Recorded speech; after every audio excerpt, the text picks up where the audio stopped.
talk about that a little bit today on a video because it's easier than typing on my phone. So, I'll tell you where I was at, and then I'll tell you where I am now, and then I'll tell you more about what happened between the two.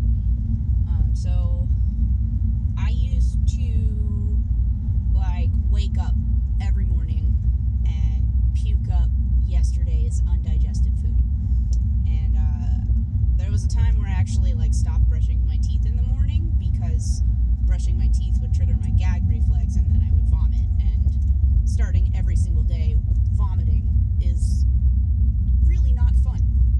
So I would wait a couple of hours and just brush my teeth after work, or not after work, after I got to work, so that I would avoid puking first thing in the morning.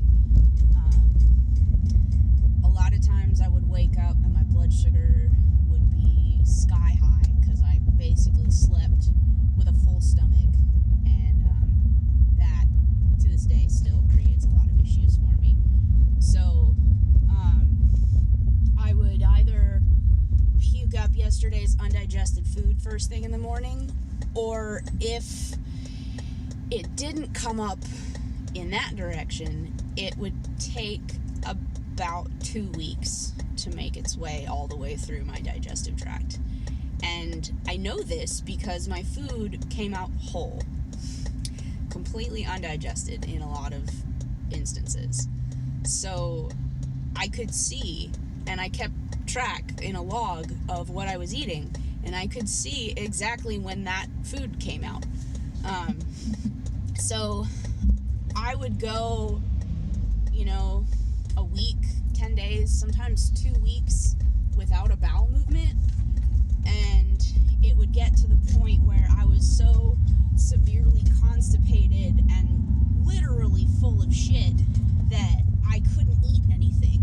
There was no more physical room inside my digestive tract to be able to eat. So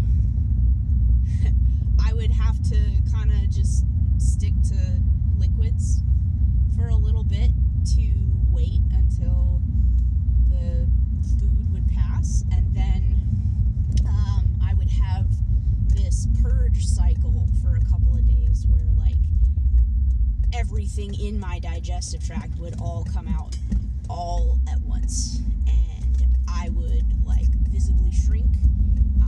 Sometimes in a 24-hour period I would have 8 full-size bowel movements, and if you think that sounds disgusting, you should try experiencing it.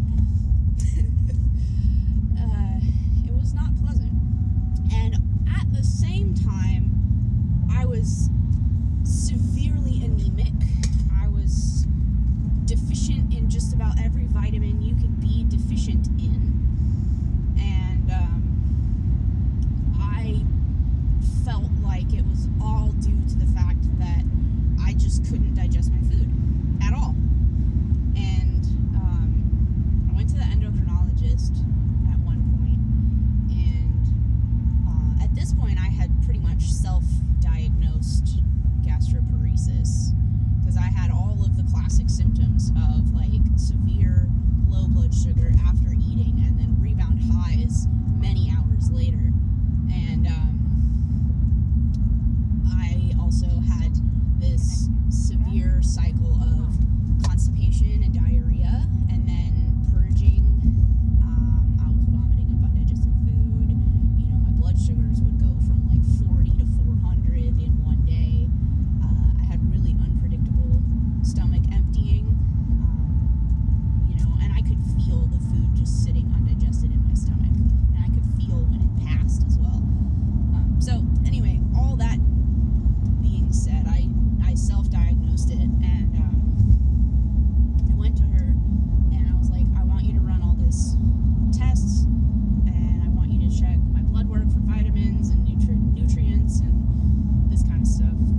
intravenous iron infusion, and I did not want to do that. So I said, I think that the reason I'm anemic and iron deficient and vitamin deficient is because my food doesn't digest, and I'm not absorbing any of the nutrients that I need. And my endocrinologist said, well, I think it's because you have heavy periods, so you should take birth control to stop your period, and then that will stop the bleeding, and that will prevent you from being anemic. And something about that just didn't sit right. So I was like, what? No. I mean, to me, being unable to digest my food and also vitamin deficient, those two things should be your first guess, not stopping my menstrual cycle. So I didn't follow her advice. I'm glad I didn't. And I kind of hit a breaking point one day. Well, actually, it was more like a series of days. I had a purge episode where I had to call out sick from work because I was up all night in like excruciating gut pain and cramping, and like about, I don't even remember specifically, but in the wee hours of the morning, the purging started after the cramping had been happening, and I proceeded in the next 36 hours to have like 8 or 10 bowel movements, like full-size ones, and I lost 2 pant sizes in 36 hours because of how distended my abdomen had gotten from all the impacted fecal matter. And it just, I was in pain, you know, like purging like that is really tough on the body, and I was just exhausted. And so after that episode, I was like, no more.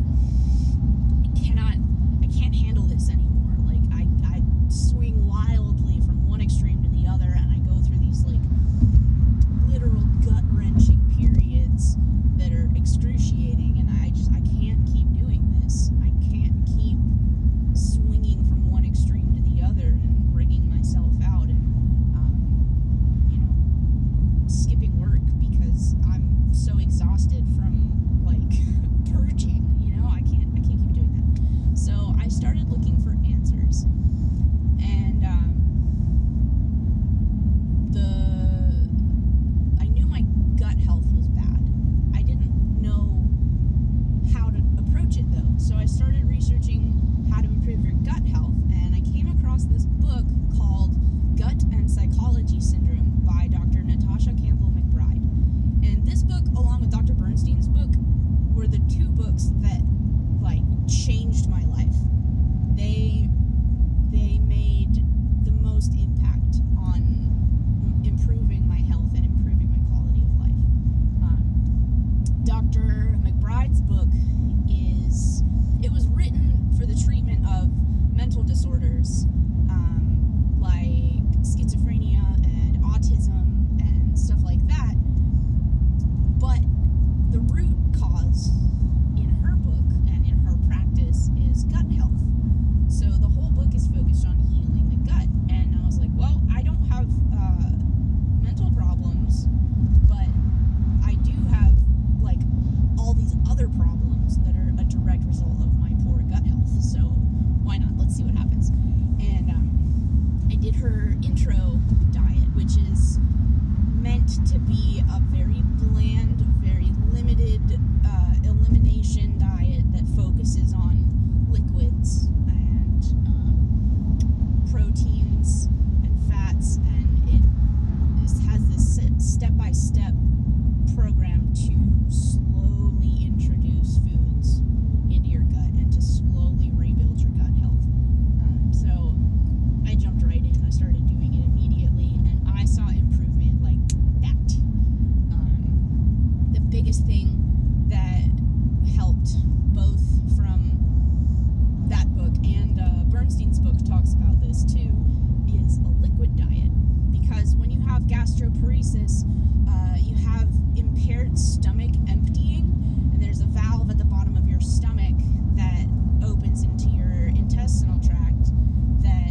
blood sugars. I eliminated basically all fiber. I eliminated dairy.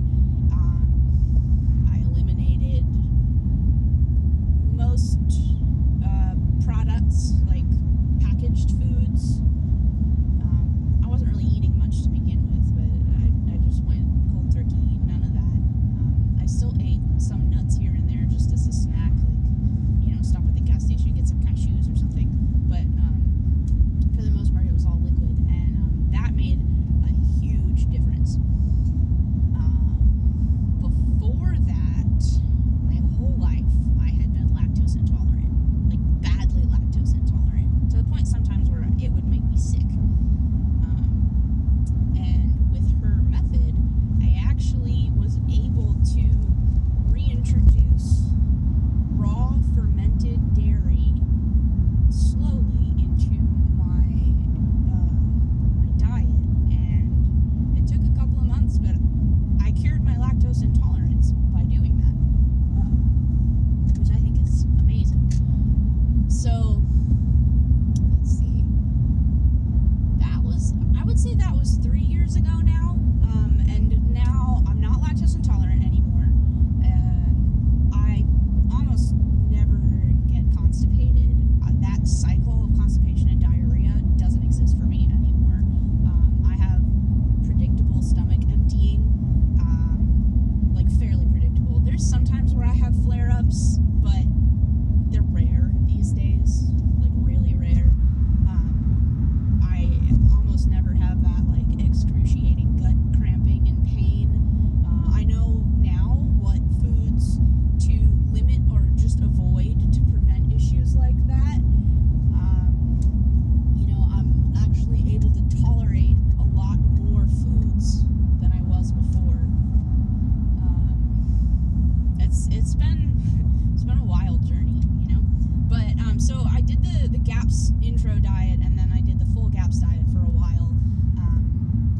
I focused on like meat heavy, low carb food, a lot of liquid foods. I did a lot of home fermented foods like sauerkraut, pickles, that kind of stuff, and just slowly rebuilt my gut health. And let's see, what else did I do? Obviously I focused on blood sugar control the whole time. Like, that was crucial, because without blood sugar control, all of those efforts would not have been as effective. So I've kept my A1C between like 4.9 and 5.3 this whole time. So blood sugar control is crucial for healing the nerve damage that causes the gastroparesis issues. But also, you have to work on your motility, and you have to work on being able to pass the food and being able to digest the food and get the nutrients out of it at the same time. So it's kind of a two-edged thing that they come together. So let's see, what else did I do? At one point, I did like a full carnivore diet, like no plants except for coffee and the occasional green beans, or sometimes I would do Lily's chocolate just when I had a major sweet craving, but for the most part I ate just animal products, and I focused a lot on liquid foods as well. I did that for about a year here and there, and I kind of like tested my tolerance for stuff in that time, but for the most part I was like less than 10 grams of carbs a day. And that, after having done the GAPS intro diet, made a huge difference as well, because I eliminated all of the foods that were a potential trigger for my gut issues, and it allowed my gut time to heal without all these like irritants and things that it couldn't handle in it. So after about a year of that, I reintroduced vegetables, and I can actually tolerate a lot more now than I could before.